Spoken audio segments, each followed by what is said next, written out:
Júlio, eu respondo em dois momentos. Primeiro, a gente não pode perder de perspectiva essa variedade que tem no Novo Testamento, de um falso Cristo e um contra Cristo.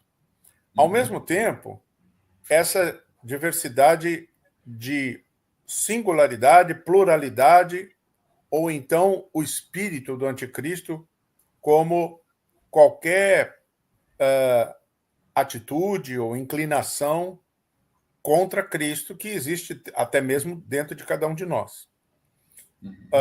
Instituições foram reconhecidas como sendo o anticristo.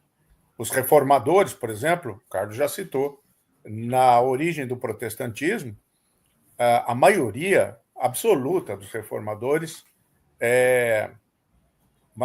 quase todos, diziam não que um papa específico fosse o anticristo, mas que o papado era o anticristo, não é? Isso, inclusive, entrou nas confissões de fé, na Confissão de Fé de Westminster. Então, a ideia é de que a Igreja Romana havia se tornado Igreja do Anticristo por causa do papado. O Papa se colocando, segundo eles, tá? Não sou eu que estou falando, segundo eles, é como o vigário de Cristo. Isso é alguém que se coloca no lugar de Cristo.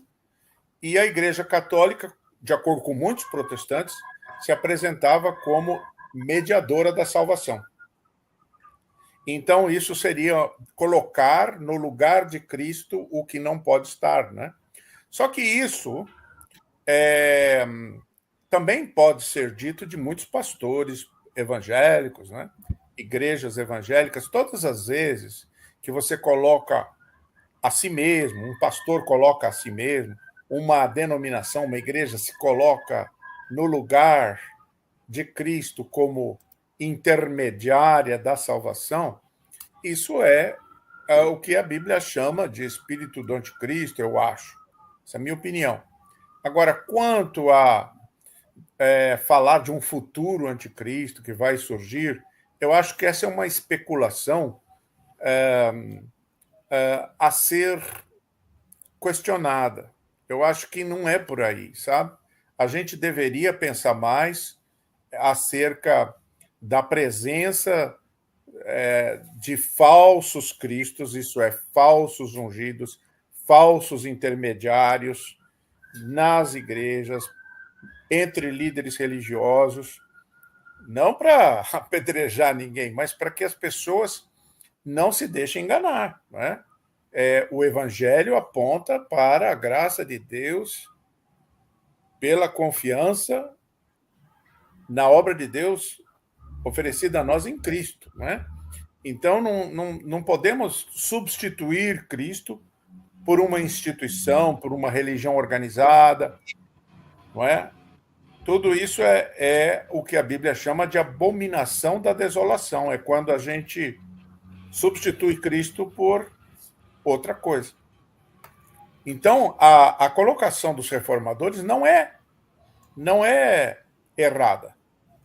Ela pode estar datada no sentido contextual. Hoje, nós vivemos um outro momento. Tudo mudou.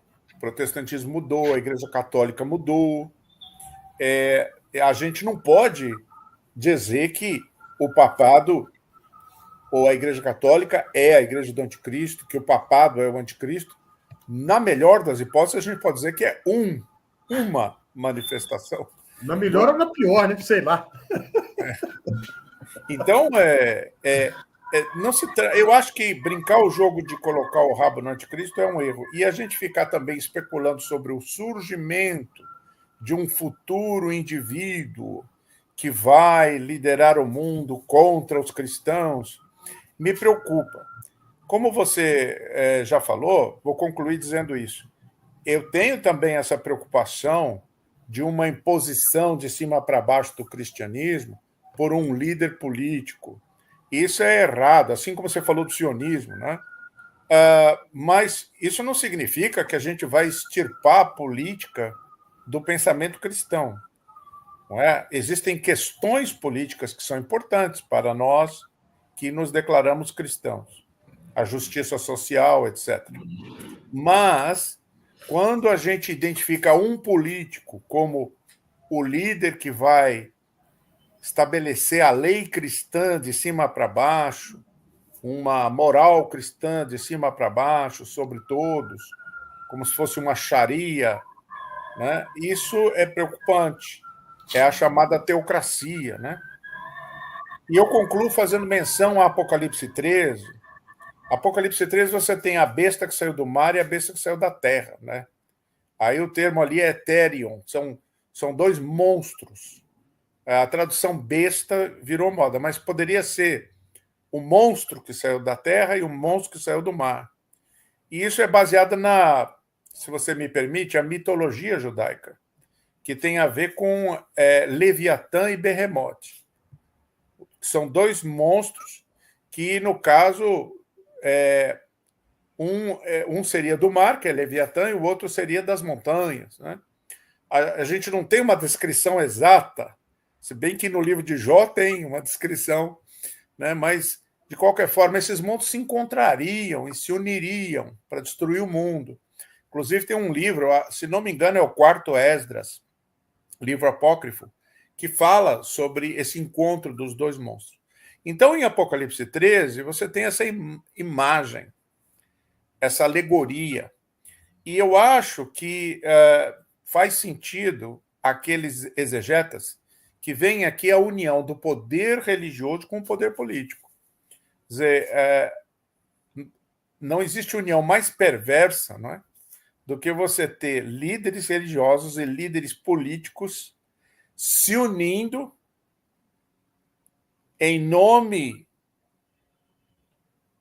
de Cristo para oprimir aqueles que propõem a pregação do Evangelho e do seguimento de Cristo.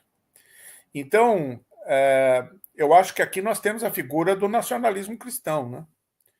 Nacionalismo cristão é justamente isso, é a liderança religiosa, eclesiástica, se unindo a forças políticas, líderes políticos, para promover um suposto cristianismo, um Estado cristão, que impõe de cima para baixo a moral cristã, leis cristãs, etc.,